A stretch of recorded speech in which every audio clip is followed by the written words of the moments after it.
বাসায় যে কোনো ধরনের মাংস রান্না করলে কাঁচা টমেটোর এই ভর্তাটা যদি সাথে থাকে তাহলে খুব বেশি মজা লাগে। হ্যালো এভরিওয়ান, আসসালামু আলাইকুম। কেমন আছেন সবাই? আশা করি সবাই ভালো আছেন। নতুন আরও একটি ছোট ব্লগ নিয়ে চলে আসলাম আপনাদের সাথে। আজকে একদম সকাল থেকে শুরু করলাম ব্লগটা, মানে সকালের নাস্তাটাও কিছুটা শেয়ার করলাম আর কি।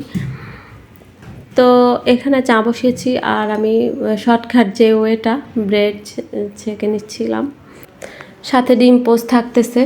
আর যখন আসলে শর্টকাট ওয়েতে নাস্তাটা করা হয় তখনই রেকর্ড করা হয় বা শেয়ার করা হয়, যখন বেশি ঝামেলা করি বা বেশি কাজ থাকে সকালবেলা ওরকম যখন হয় তখন তো আসলে রেকর্ড করাও সম্ভব হয়ে ওঠে না। তখন ওই কাজ নিয়ে নাস্তা বানানো নিয়ে মানে বিজি থাকতে হয়, তখন একসাথে রেকর্ডও করা সম্ভব হয়ে ওঠে না। এখানে হচ্ছে জায়রার কালারফুল সুন্দর একটা পায়েল, ও এটা নিয়ে খুবই হ্যাপি। আর এদিকে আমি আসছি হচ্ছে আবার দুপুরের জন্য রান্না বান্না করার জন্য।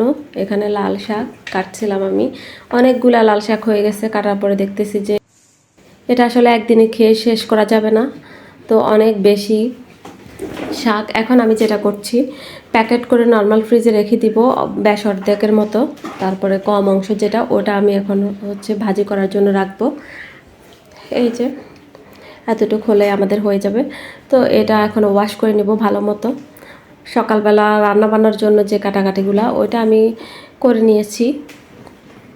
আর এই যে ভালো মতো হচ্ছে শাকটাকে কতক্ষণ আমি ভিজিয়ে রেখে তারপরে জাস্ট পানি থেকে সরিয়ে নেব।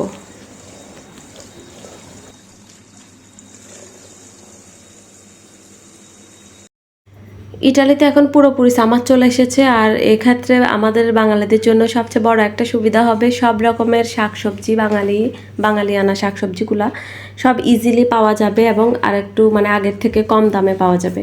শীতের সিজনে পাওয়া যায় কিন্তু একটু রেয়ার, তাছাড়া বেশিরভাগ তখন বাংলাদেশ থেকে হচ্ছে ইম্পোর্ট করে নিয়ে আসে। তো সেক্ষেত্রে দামটা অনেক বেশি থাকে, আকাশচুম্বী থাকে। বাংলাদেশি এক একটা সবজির কেজি পড়ে যায় তখন বাংলা টাকায় 650, 700, 800, তার উপরেও হতে পারে, এরকম একটা অবস্থা হয়ে যায়। তো আমরা যে খাই না এমন না, তখন খাই, আবার সব কিছু পাওয়াও যায় না, এই একটা সমস্যা থাকে। মেবি শীতের মানে ইটালিতে প্রচণ্ড শীত পড়ার কারণে বাংলাদেশি সবজিগুলো তখন চাষ হয় না, যার কারণে দেশের থেকে ইম্পোর্ট করতে হয় আর দামটাও বেশি পড়ে। তবে তখনও হাতে গোনা কয়েকটা সবজির দাম হাতে নাগালে থাকে, যেমন ফুলকপি, বাঁধাকপি, তারপরে হচ্ছে গাজর, বেগুন, এগুলার দামটা হাতে নাগালে থাকে, কেননা এগুলো ইটালিতে চাষ করে আর ইতালিয়ানরাও খায়, এগুলো ইতালিয়ান সবজি, সেজন্য। আর সামারে সব কিছু চাষ হবে, বাংলাদেশি সবজিগুলো ইটালির মধ্যেই চাষ হবে, যার কারণে দামটা কমে যায়। আর কথা বলতে বলতে এদিকে আমার রান্নাবান্নাও শেষ হয়ে এসেছে প্রায়। তো এখন আমি হচ্ছে পরিষ্কার করব, রান্নাঘরটা গোছাবো। এটা ছিল পরের দিন রাতের বেলা, আমি মাংস রান্না করছিলাম। আর মাংস রান্না করলে আমার সাথে এই কাঁচা টমেটোর ভর্তাটা চাই। প্রায় সময় আমি এটা করি। কাঁচা টমেটো বলতে সবুজ কালারের টমেটো না, টমেটোটা আসলে পাকা থাকবে কিন্তু ভাজা ছাড়া। এটার জন্য নিয়েছি আমি ফ্রেশ কাঁচা টমেটো, কোনো রকম টালা ভাজা ছাড়া। তারপরে দিয়ে দিয়েছি ফ্লেভারের জন্য কাঁচামরিচ, দিয়ে দিয়েছি চিলি ফ্লেক্স এটা ঝালের জন্য, তারপরে ধনে পাতা, সরিষার তেল সবশেষে, আর লবণ তো অবশ্যই থাকতে হবে। এরপরে ভালোভাবে মেখে নিয়েছি,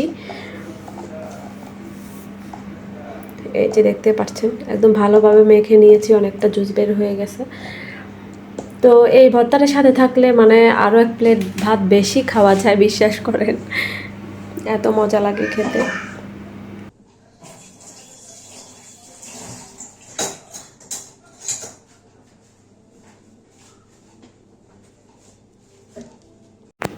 এই তো আমার লোভনীয় টমেটো ভর্তাটা রেডি।